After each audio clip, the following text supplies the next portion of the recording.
Tonight I'm with Victor. Victor, how old are you? 35. Victor, how long have you been out here in the streets of Phoenix? Somewhat for about 8 months. 8 months to about 9 months. So 8 months ago, what happened to cause you to come out here? I guess it was more like being on the lifestyle, being involved in drugs, being drunk, being blazed all the time. What are you using, blues or G? A little bit of both, you know, a little bit of both. More on the blue side. So most people pick one. Some people mix it like you. Why do you mix it? I guess it's probably it's the upper and the down at the same time, you know. And I try to keep things to a minimum, but I don't experiment too much. I don't experiment too much, you know. Okay. How do you make money to support your habit? Do little side jobs, whatnot. I like to work, you know. I'm not a lazy person. I like to clean yards, whatnot. I can do painting. I'm an energized person, you know. Excuse me. I'm an energetic person. I like to be active, you know. Whatever it takes. Does your family know that you're out here? Yeah, I see them. I see them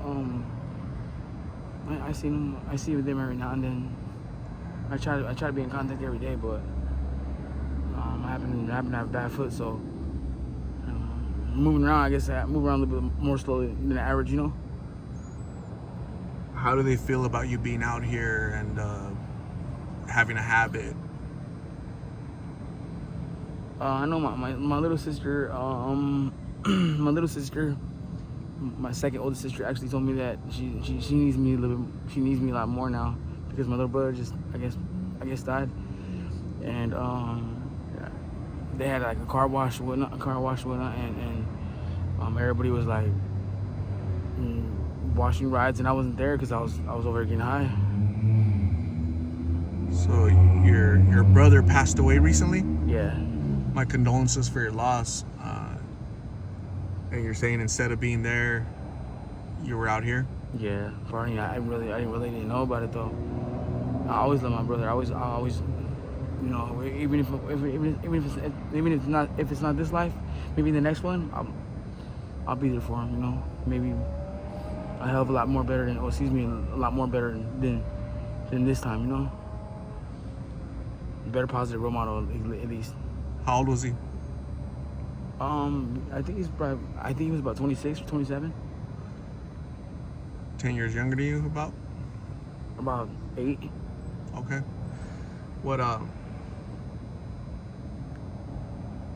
What's your future look like?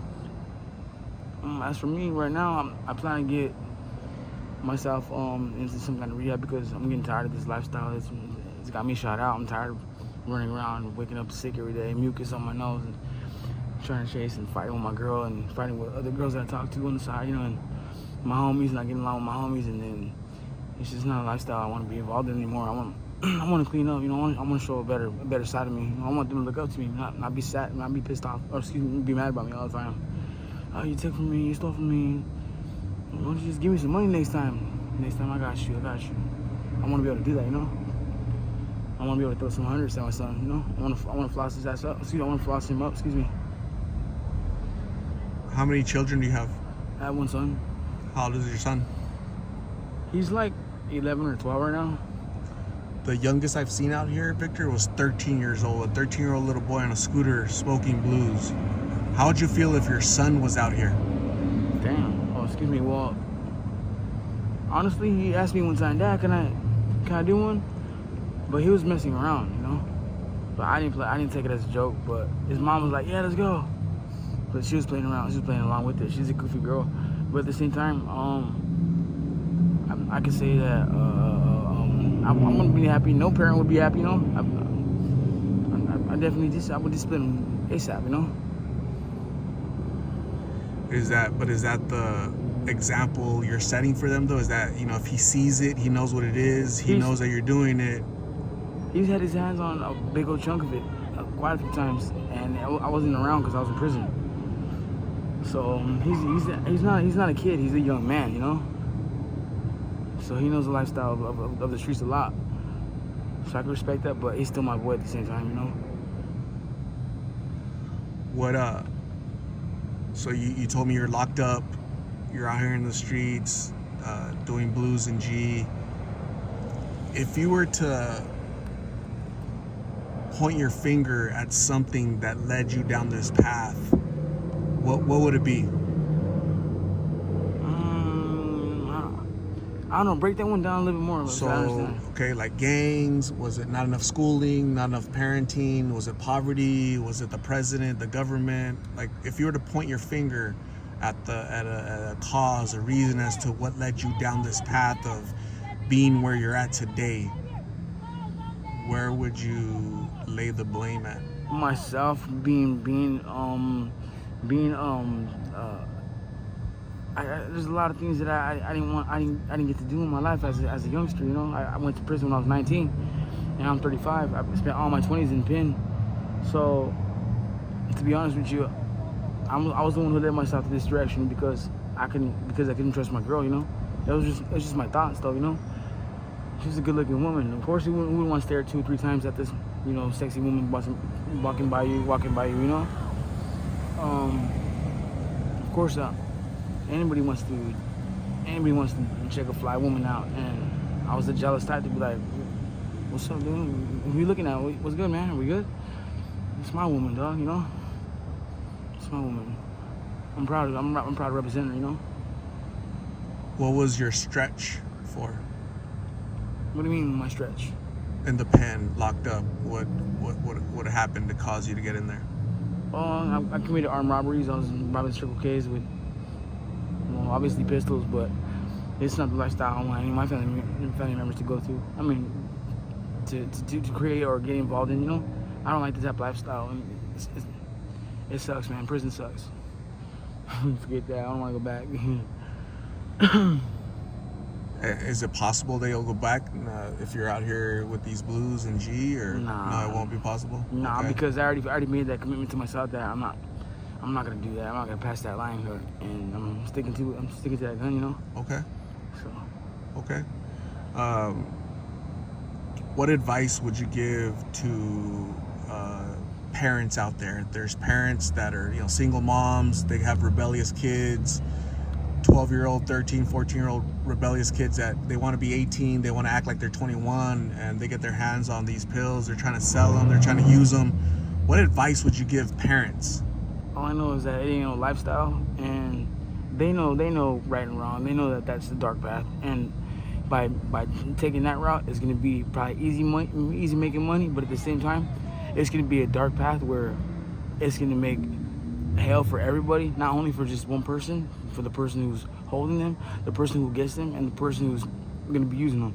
So at the end of the day, all around it's gonna be hell for everybody if that pill comes around in the house. So all I know is just stay bright and better create a better success. You know, I don't know, write all your plans down, all your thoughts down, piece of paper, and figure out if that's the route you want to go. You know. If you can go back, would you make better decisions with your life as far as not trying to walk into a Circle K's and trying to get easy money? Yeah, definitely. If I wish I could have been more involved in more work. And at that time, the economy was kind of like up and down, you know. So I lost my job, and then we were moving. So I was like, man, let's just go hit another store. I'm calling some homies up, and that's exactly what I did.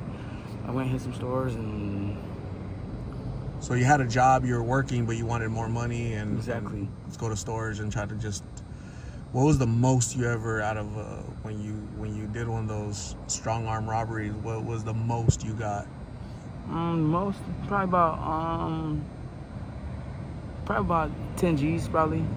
Wow. Probably, give or take, yeah. Maybe 9,000. Okay. Wow. But okay. I had to split it 3 ways, so. Okay. It's 3 of you guys. Yeah. That was like your crew to go out and do that. Yeah, but I was the leader, so I mean. You got the most. The Nah, biggest cut. I say who got the. Well, if there was like $2-3 extra bucks and a couple extra quarters, Okay. I got that. You know. Okay. So, Victor, I'm gonna say thank you very much for talking to me. I really appreciate you opening up, sharing your story. I'm going to give you my card with my number on it, so you can call me if you ever need to write a treatment or somebody to talk to. Okay, please stay safe. Please stay well. Try to get help. Try to get treatment, and don't end up going back to where you were. Okay. Okay. Thank you, man. So have a good night. Stay safe. We'll talk soon. Okay. Likewise. God bless you. God bless you, brother.